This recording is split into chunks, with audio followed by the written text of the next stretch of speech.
Really big afternoon of racing coming up again on Saturday, and I'm joined by Timeform's analyst Kristian Hilliam, who's going to talk us through some of the ITV races, beginning with the Caspian Caviar Gold Cup at 1:55.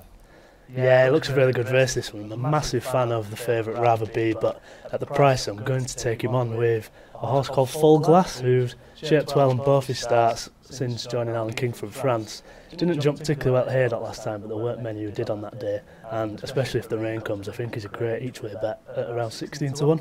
Over to Doncaster now for the 2:10 handicap hurdle, and it's a Dan Skelton trained Solomon Gray is the favourite.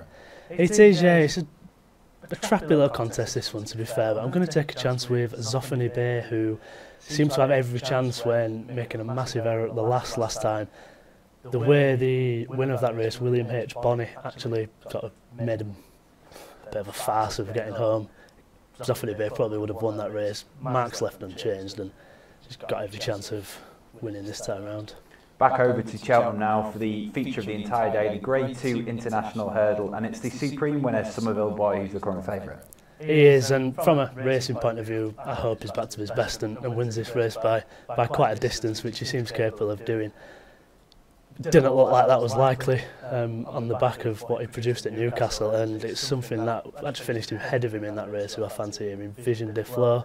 It's more a case of ruling the rest out than ruling this one in, but I think the outside of the bunch and the rest are much of a muchness. I just think he's the overpriced horse in the race.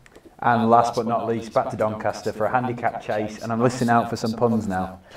We've got a licence to frill, that's what I've got. Go with that. 007 we've got here. Probably the most obvious selection I've chose, but he's coming off the back of a breathing up. The way he's shaped a few times when sort of weakening as if he had a hole in him, looks like he's likely to benefit from this. It's a much easier contest than the ones he usually contests, and I just think he'll be too good for them in this race off his current mark.